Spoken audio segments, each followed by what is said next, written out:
ఇవే ఇవే జీవన తరంగాలు, ఇవే ఇవే జీవన తరంగాలు, జీవన తరంగాలు.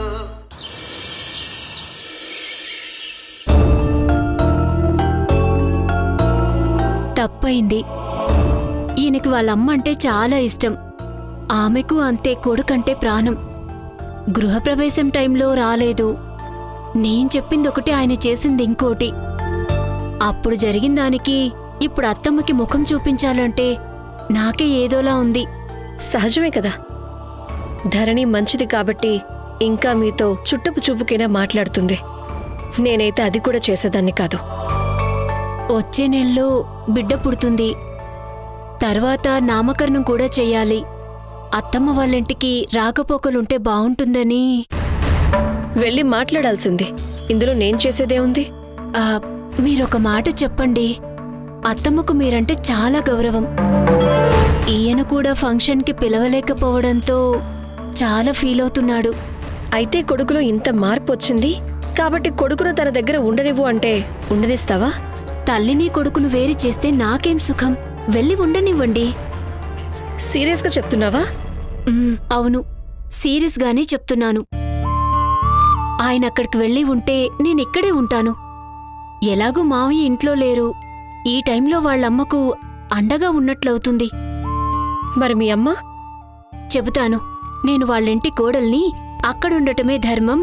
ఇన్ని రోజులు మా దగ్గరున్నావు, ఇక నిన్ను ఓల్డేజ్ హోంలో చేర్పిస్తామని. అప్పుడప్పుడు వెళ్ళి చూసొస్తామని చెప్తాను. మరి ఇల్లు? ఈయన రెంటికిద్దామంటున్నారు. ఉన్నదిద్దరం. సిటీకింత దూరంగా ఉండడం అవసరమా అని. అంత కష్టపడి ఇల్లు కట్టించుకొని రెంట్కిస్తారా? ఆశపడి కట్టించుకున్నందుకు ఇన్ని రోజులు ఉన్నాం కదా. అత్తమ్మింట్లో ముగ్గురు ఆడవాళ్లే. కొడుకు కన్నవాళ్లకు దగ్గరగా ఉండాలి. ఇంటికి మగదిక్కున్నట్టుంటుంది. నిజంగా నువ్వేనా ఈ మాటలు మాట్లాడుతుంది? ధరణితో మాట్లాడనా? మాట్లాడండి.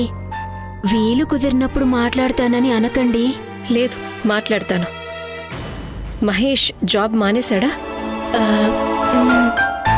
జాబ్కెళ్ళట్లేదా?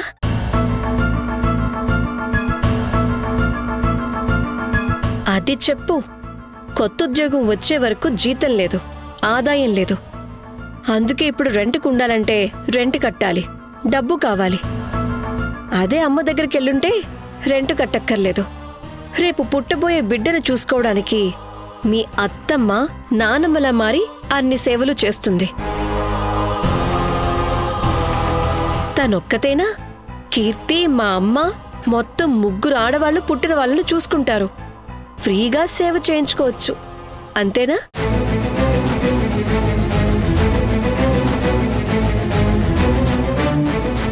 కష్టకాలం. ఈయన డిప్రెషన్లోకి వెళ్తున్నారు. ఇల్లు వదిలి వెళ్ళిపోతాను అంటుంటే ఒక్కదానివే హ్యాండిల్ చేయడం కష్టమవుతుందా? కష్టాల్లో ఉన్నప్పుడే కదా సొంత మనుషుల అవసరం ఉంటుంది. ఈయనకు అమ్మంటే ప్రేమ. ముందు నుంచి కూడా తల్లిచాటు బిడ్డే. ఈయనకి తల్లి అవసరముంది. అందుకే నన్ను వెతుక్కొని వచ్చా. నేను రాయబారానికి వెళ్ళాలి. వెళ్ళి ఏమని చెప్పాలి? నువ్వెంతో ప్రేమగా పెంచిన కొడుకు రెక్కలు రాగానే వదిలేసి వెళ్లాడు, ఇంటికోసం అప్పు చేసి కట్టించాడు, గృహప్రవేశానికి పిలవకుండా అవమానించాడు. తల్లిని చిన్నచూపు చూసే హక్కు కొడుక్కి ఉంది. అయినా సరే ప్రతిసారి తల్లి కొడుకుని క్షమించాలి. కాబట్టి క్షమించు అని చెప్పాలి. అంతేనా? కష్టాల్లో ఉన్నాం. అదే తెలుస్తుంది. దయచేసి హెల్ప్ చేయండి. మీ మాటంటే అత్తమ్మకి గౌరవం. మోసం చేసినట్లవుతుంది. మహేష్ ఎలాగో ధరణిని మోసం చేశాడు. నేను తన చెల్లెల్ని ఇంకొకసారి మోసపోమని చెప్పలేను.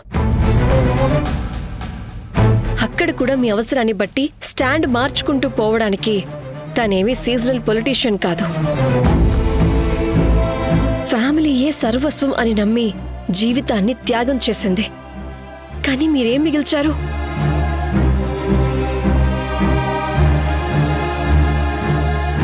తప్పే, కానీ తప్పడం లేదు. లేదు, చెప్పను. ఈరోజు కూడా నువ్వు వచ్చింది పశ్చాత్తాపంతో తల్లి కొడుకును ఒక్కటి చెయ్యాలని కాదు. మీకు కష్టకాలం వచ్చింది కాబట్టి మీ అవసరం కోసం వెతుక్కుంటూ వచ్చావు. మా అవసరమో వాళ్ళవసరమో ఏదైనా కూడా తల్లి కొడుకులు కలవడం ముఖ్యం కదా. అవును, భార్య జేబు చూస్తూ తల్లి కడుపు చూస్తుందని అంటారు. కాని నువ్వు జేబు ఖాళీ కాగానే తల్లిగారింటికి దారెలా అని ఇలా దారులు వెతుకుతున్నావు. నీ స్పాంటానిటీ చూస్తుంటే ముచ్చటేస్తుంది. కానీ అవసరం కోసం కలిసే బంధాలు అవసరం తీరాక భారం అవుతాయి. మీకేంటి, మీరు మళ్ళీ దూరంగా వెళ్ళిపోతారు. కానీ ఆ బరువెక్కిన తల్లి హృదయంలోని మాతృవేదన మీకు అర్థం కాదు. నేనైనా నువ్వు చెప్పేది ఎంతసేపు వింటున్నానో, కానీ మీరు ఆ తల్లి గోడు చెప్పుకోవడానికి కూడా టైం ఇవ్వరు. మీకు టైం కలిసి రాకపోవటంతో కలిసుందామని వచ్చారు. కానీ నేను కలిపి పాప మూట కట్టుకోలేను. ఏమనుకోకు, ఇక నువ్వు వెళ్ళొచ్చు.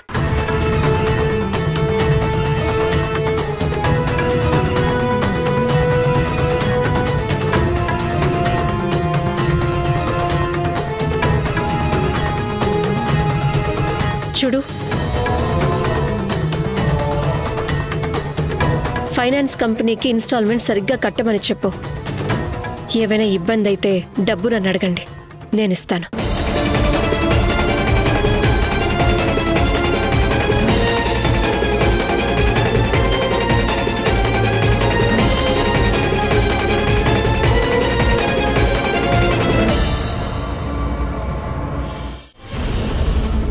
నువ్వు నీ భార్య మాతో ఉండడం నాకు ఇష్టం లేదు.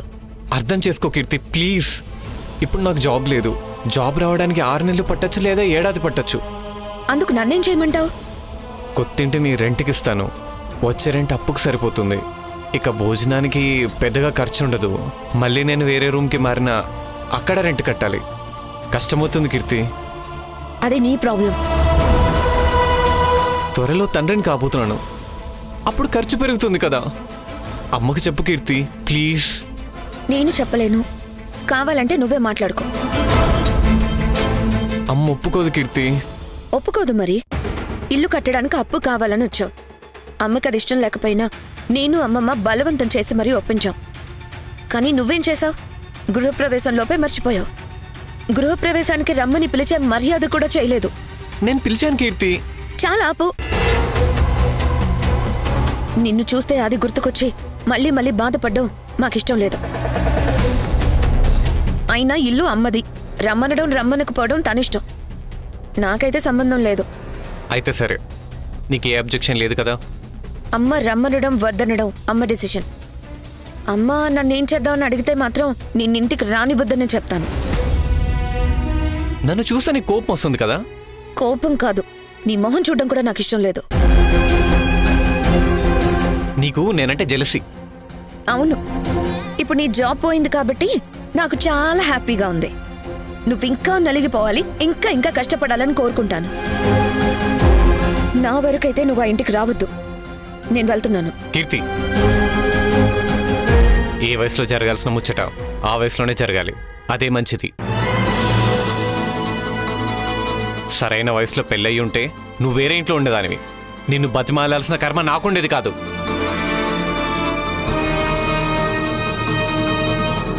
అన్నవి కదా, నువ్వే బాధ్యత తీసుకుని టైంకి పెళ్లి చేసి ఉండాల్సింది. పీటల వరకు వచ్చిన పెళ్లిని క్యాన్సిల్ చేసుకుంది నువ్వు.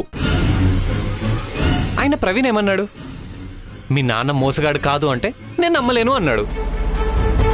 ఇప్పుడు నాన్న వెళ్ళి తప్పు చేశానని కూర్చున్నాడు కదా. అప్పుడు ప్రవీణ్ చెప్పింది నిజమే కదా? నీలా నాకు లెక్కలేసుకొని బెనిఫిట్స్ చూసుకొని నిర్ణయాలు తీసుకోవడం తెలీదు. నాకు చాలా అహం. అందుకే అంత మంచివాడిని వద్దనన్నాను. అహం కాకపోతే ఇంకేంటి? నువ్వు ఈ మాట అంటుంది నాకు కోపం రావాలనా? అమ్మా అమ్మమ్మ నీకెన్ని రోజులు సపోర్ట్గా ఉంటారు? వాళ్ళ కాలం అయిపోతే తర్వాత నీకు నేను నా పిల్లలంతే. ఫ్యూచర్లో ఏ మంచి చెడ్డకైనా వాళ్ళ మీదే నువ్వు డిపెండ్ కావాల్సిందే. అమ్మ అమ్మమ్మని చూసుకొని మురిసిపోతే నీకు ఏ లాభం ఉండదు. అయ్యిందా చెప్పడం? దీనికి నేను ఇప్పుడు ఎలా రియాక్ట్ అవ్వాలి? నేను చాలా హెల్ప్లెస్ అని తలుచుకొని బాధపడాలి, అంతేనా? నువ్వు చాలా తెలివైన వాడివి అన్నయ్య. ఎంతైనా రక్తం పంచకు పుట్టిన వాడివి కదా. అందుకే వెతికి వెతికి నా మనసుని ఏది బాధ పెడుతుందో అదే విషయాన్ని గుచ్చి గుచ్చి అంటున్నావు. దానికి నేను ఏడవాలి, లేదంటే నీపై కోపం చూపించాలి. కానీ అది జరగని పని. ఎందుకంటే నువ్వంటే నాకు ఏడుపు రాదు, కోపం కూడా రాదు. అసలు నువ్వు అన్నగా ఏ రోజైనా బాధ్యతగా ఉంటే కదా నువ్వు అన్నదానికి రియాక్ట్ అయ్యేది.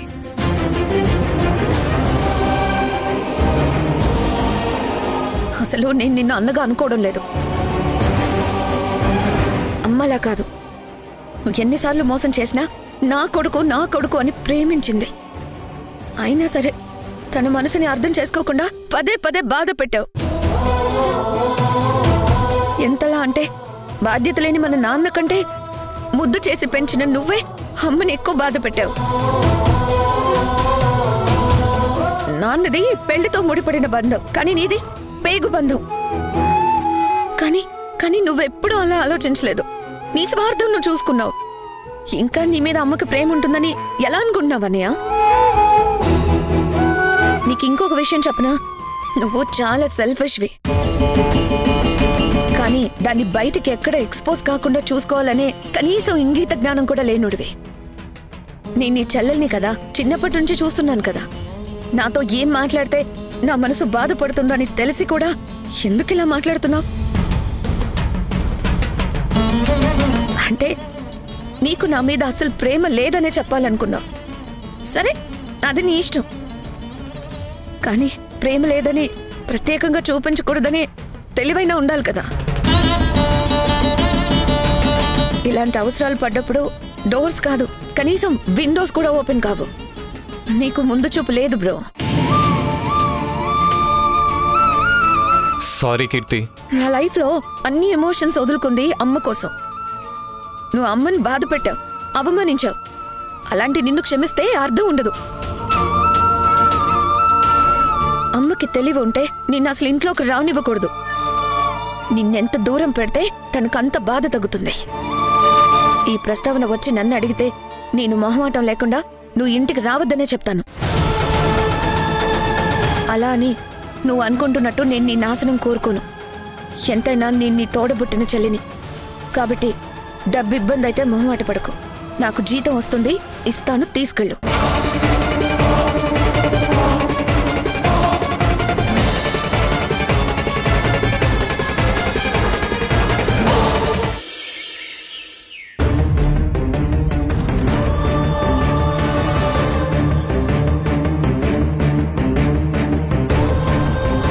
మీకు స్ట్రెస్ ఎక్కువ అవ్వడం వల్ల హార్మోన్ ఇన్బ్యాలెన్స్ అయ్యి రేపు పుట్టబోయే పిల్లల విషయంలో కూడా ప్రాబ్లమ్స్ వచ్చే ఛాన్స్ క్రియేట్ అయ్యాయి. యాంగ్జైటీ అన్నది ప్రెగ్నెంట్ అయిన తర్వాత వచ్చినా పర్లేదు, కానీ ప్రెగ్నెన్సీ ముందే యాంగ్జైటీ వస్తే కడుపు నిలబడదు.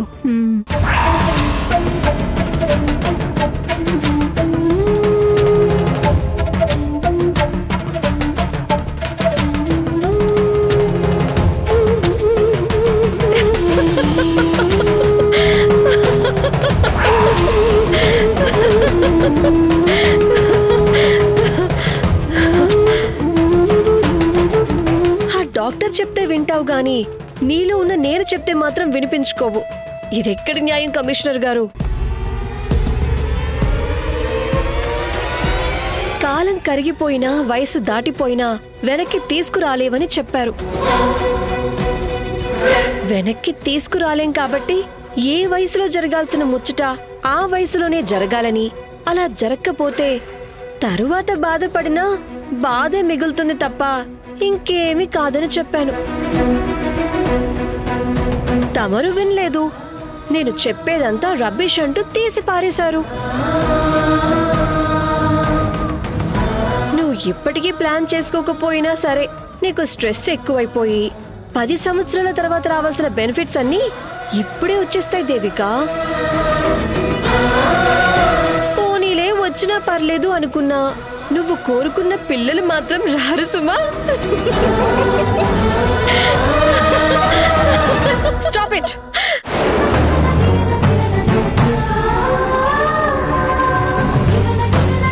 నన్ను టార్చర్ చేయడానికి వచ్చావా? నేను బాధపడుతున్న ప్రతిసారి ఇలా నీ మాటలతో గుచ్చి గుచ్చి నా మనసుకైన గాయాన్ని మరింత పెద్దదయ్యేలా చేస్తున్నా. అంతరాత్మ అని అంటావే కాని నా పాలిట నువ్వే మొదటి శత్రువులా తయారయ్యావు. ఇదిగో ఈ కోపమే వద్దనేది. తన కోపమే తన శత్రువన్నది మర్చిపోతే ఎలా దేవిక? పెళ్ళైన తరువాత తమ కడుపు పండాలని ఉపవాసాలు పూజలు వ్రతాలు చేసే ఆడవాళ్ళని చూశాను కానీ నీలా జాబ్లో ప్రమోషన్స్ కోసం నీ సిన్సియారిటీ చూపెట్టడం కోసం అయిన వాళ్ళని ఇబ్బంది పెడుతూ 3 ముళ్ళు వేసిన భర్తని బాధ పెడుతూ పిల్లల్ని కనకుండా ఉండే ఆడదాన్ని నిన్ను మాత్రమే చూస్తున్నాను. Just stop it.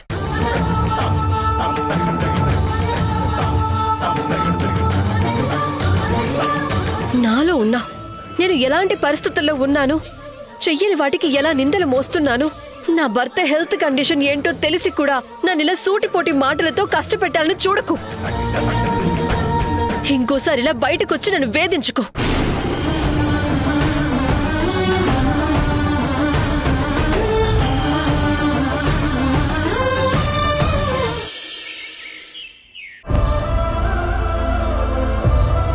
ఇంటికి మగదిక్కు లేదు, అందుకని ఈ టైంలో కొడుకు తోడుగా ఉంటే బావుంటుంది. ఆయనతో పాటు నేను అక్కడే ఉంటాను అంటుంది నీ కోడలు. అబ్బాబ్బా, వాళ్లకు కష్టం వచ్చినా సహాయం మనకే చేస్తారంట. బావుందమ్మా వరస. ఇప్పుడు చూడు అమ్మ మీద ప్రేమ ఎలా పొంగుకొస్తుందో. ఆడవాళ్లు మాట్లాడితే గోడ కట్టినట్టుంటుంది అంటారు, కానీ నీ కోడలి దీపం మాట్లాడితే మేడే కట్టినట్టుంటుంది. దీపకు వాళ్ళ అమ్మని చూసుకోవడమే కుదరడం లేదు, ఇక అత్తని చూసుకుంటుందా?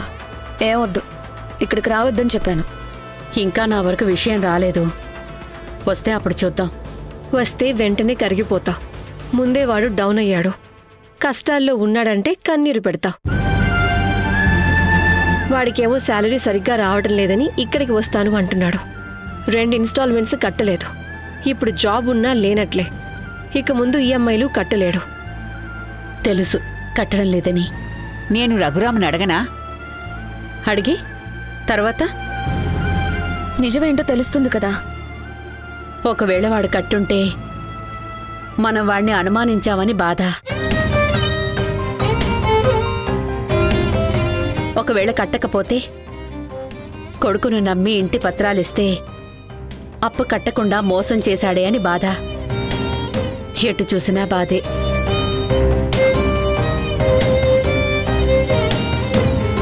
అందుకని ఊరికే ఉండగలమా? సరే కట్టలేదు, మనం పిలిచి అడుగుతాం. అప్పుడు తను చెప్తాడు, జీతం రావట్లేదు, చేతిలో డబ్బులు లేవు, అందుకని కట్టలేదు అని.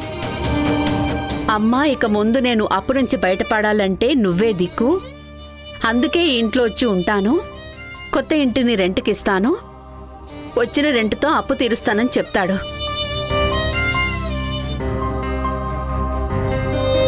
నేను కొడుకుని రావద్దు అని చెప్పగలనా? అవును, చెప్పాలి. ఇక్కడికి రానివ్వద్దు. అమాయకురాల్ని చేసి నీతో ఆడుకుంటారు. వాళ్ళిద్దరూ వాళ్ళ స్వార్థమే చూసుకుంటారు. మోసం చేస్తాడు అని వాడు బాధపడుతుంటే ఊరుకోనా? ఎంతైనా తల్లి మనసు నాది. అలా అని కరిగిపోవద్దు. ఇంటి విషయంలో అప్పిప్పించాను, ఇక మోసం చేయడం చేయకపోవడం వాళ్ళ చేతుల్లోనే ఉంది. ప్రస్తుతం ఉన్న పరిస్థితుల్లో వాళ్ళని దగ్గర ఉంచుకుంటేనే అప్పు తీర్చే అవకాశం ఉంది, లేదంటే వాళ్లకు కష్టం. అంటే ఏ ఇంటికి కష్టమే. ఇల్లు మిగలాలన్నా, వాళ్ళు అప్పుల నుంచి బయటపడాలన్నా వాళ్ళిక్కడికి రావడమే మంచిది. ఇందులోనూ ఎంతో కొంత స్వార్థం ఉంది. అవసరం ఉన్నప్పుడు వస్తాడు, ఉపయోగించుకుంటాడు, వెళ్ళిపోతాడు. ఇక దీపనైతే నమ్మలేము. ఇంటర్వెల్లో ఇంట్లో వాళ్ళకే బ్లాక్లో స్నాక్స్ అమ్మే తెలివితేటలు తనవి. నిలబడ్డానికి చోటిస్తే చాలు, ఇల్లంతా నాదే అనే రకం. తను లోపలికి వచ్చే వరకే నీకు మర్యాద. తను వచ్చాక నిన్ను బయటికి గెంటేస్తుంది. అది ఒప్పుకుంటాను. తన గురించి నాకు తెలుసు. అవసరం ఉన్నప్పుడు ఉపయోగించుకుంటారు. పనయ్యాక కరివేపాకులో తీసి పారేసే టైపే. కానీ కొడుకున్నాడు కదా, వాడి కడుపు కాలిపోతుంటే నేను గతం తవ్వుకుంటూ ఎలా ఉండగలను?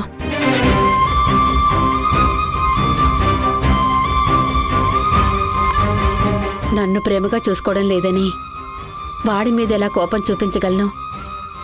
నేనే కాదు, ఏ తల్లి ఏ కొడుకు మీద ఆ కాసేపు కోపం చూపిస్తుందేమో కానీ కక్ష కట్టలేదు.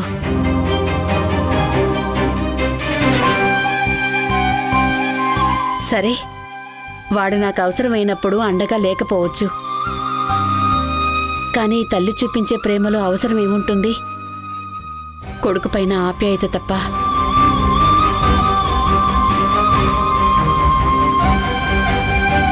అసలు తల్లి ఉండేదే బిడ్డల అవసరాలు తీర్చడానికి కదా.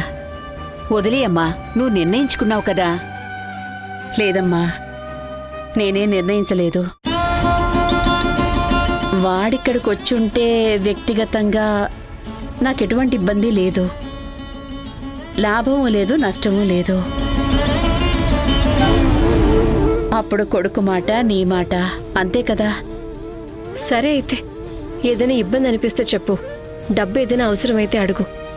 పిన్నిగా కాదు, నీకు చెల్లిగా హెల్ప్ చేస్తాను. అక్కా చెల్లెల ప్రేమ కూడా అంతే. అందులో అవసరాలుండవు, ఆప్యాయతలు తప్ప. అంతేనాక్క?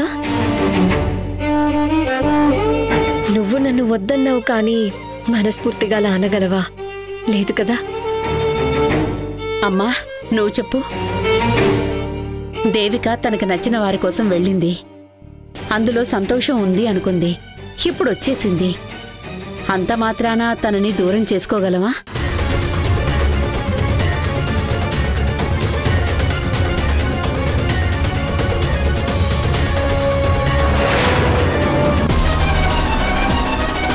అమ్మా.